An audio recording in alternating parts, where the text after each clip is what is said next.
turns out the new Donald Trump is a lot like the old Trump. It appears that winning the White House hasn't changed him very much.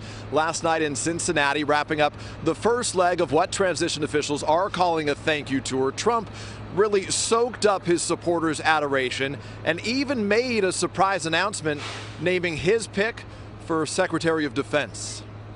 I love you, Ohio. This is a great place. President-elect Trump in Cincinnati sounding a lot like candidate Trump, basking in the glow of his electoral win. We have the House, we have the Senate, and we have the presidency. Going off script, Trump even surprised his staff, spontaneously revealing a major cabinet pick. We are going to appoint Mad Dog Mattis as our Secretary of Defense.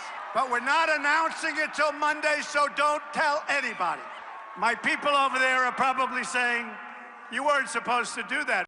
A tough-talking retired Marine, General James Mattis, is widely admired for his record in combat, including his leadership in the wars in Iraq and Afghanistan. On stage, Trump's speech was scripted as an ode to American workers and unity. Now is the time to push for real, profound change that restores the full promise of America for all of its people. But off teleprompter, the president-elect was self-congratulatory, boasting about beating Hillary Clinton. We did have a lot of fun fighting Hillary, didn't we? That triggering the crowd to chant, "Lock her up." And reminiscent of old rallies, Trump taunting the media. These are very, very dishonest people. I love this stuff. Should I go on with this just a little bit longer? And he doubled down on a controversial proposal against flag burning, protected by the First Amendment. If people burn the American flag, there should be consequence, right? The rally punctuated the start of a presidential victory lap. Earlier, at a carrier plant in Indianapolis, Trump took a bow, touting a campaign promise delivered, a deal to keep roughly 1,100 jobs from leaving town, most to Mexico, and firing a warning shot at other U.S. companies. Companies are not going to leave the United States anymore without consequences. Not going to happen. The deal, $7 million in state tax breaks over 10 years in exchange for the heating and air conditioning giant investing millions into its plant.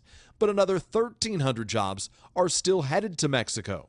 Critics like Bernie Sanders say Carrier's parent company, United Technologies, took Trump hostage and won. What Trump is doing is setting a very dangerous precedent, arguing the deal opens the door for more private sector threats to fire workers. And overnight, Arizona Senator John McCain called General James Mattis one of the finest military officers of his generation. To be confirmed, Mattis, who is just 3 years out of uniform, will need a waiver from Congress that bars anyone from serving as Secretary of Defense within 7 years of active duty.